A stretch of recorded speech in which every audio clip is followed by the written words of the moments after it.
दुनिया में ऐसी कौन सी चीज है जो मेरी या आपकी परिस्थिति बदल सकती है? जिन परिस्थितियों में हम लोग रहते हैं, मेरा मकसद आप लोग समझ गए होंगे मैं आपको क्या बताना चाह रहा हूं। एग्जामपुर के बच्चों का तो मुझे एक एक अंदाजा है, मुझे बाकी चैनल्स के बच्चों का तो पता नहीं है, लेकिन मुझे आपका अंदाजा बिल्कुल है कि आप में से 80 नहीं 95% एकदम बिल्कुल ही गरीब परिवारों से आते हैं। और वो गरीब पैसों की बात नहीं कर रहा मैं, वो पैसों से गरीब हो सकते हैं, लेकिन सपनों से वो लोग बहुत अमीर हैं और सपनों को पूरा करने की हिम्मत भी इनसे ज्यादा किसी में नहीं होती। इन्हीं परिवारों से, इन्हीं 95% परिवारों से बाबा साहब निकलते, जिनकी जब भी संविधान की चर्चा हो, जब भी जीवन में कुछ कर गुजरने की चर्चा हो, हमेशा नाम आदर सम्मान से लिया जाता है। यही एपीजे साहब निकलते, यहीं से हर वो महान व्यक्ति निकला है, इन्हीं परिवारों में से। आप बता दो, इन्होंने अपनी परिस्थिति किसकी वजह से चेंज की? बाबा साहब बने, किस कारण बाबा साहब बने? क्या उनके पास पैसे थे? क्या उनके पास कोई संसाधन थे? क्या उनके पास कोई अमीराई थी? नहीं ना, उनके पास सिर्फ एक था, एक सपना तुम्हारी तरह कुछ कर गुजर कर मेहनत से सफल होने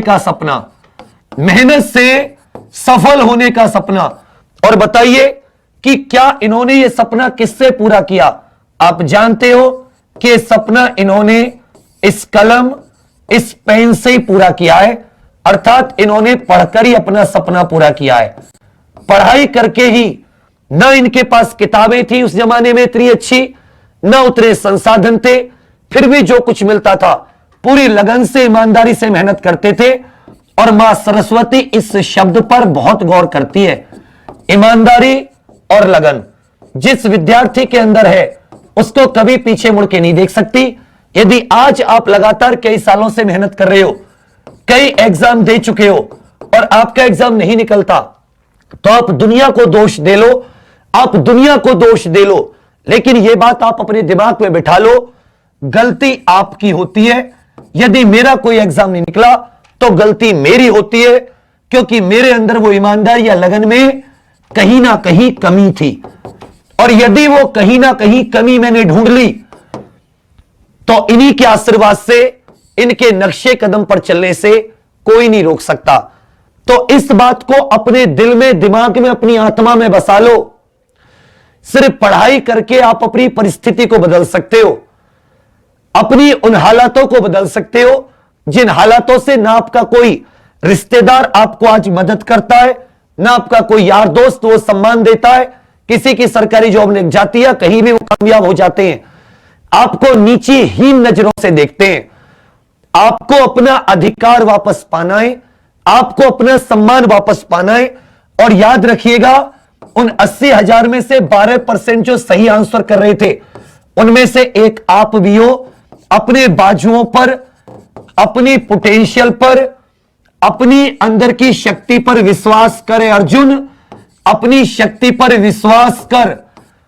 पढ़ते हुए मृत्यु नहीं होती किसी की, पढ़ते हुए किसी को बुखार, खांसी, जुकाम नहीं आते।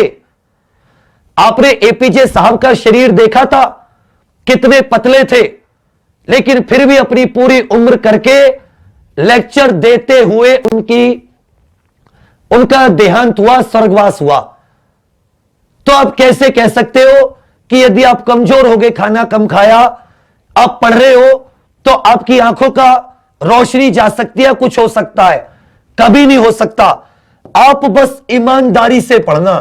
ईमानदारी मतलब जैसा आपको आपके टीचर बताते हैं वैसा पढ़ो, कंटेंट तैयार करो और फिर उसका रिवीजन करो जितना हो सकता है, बिना सवाल किए।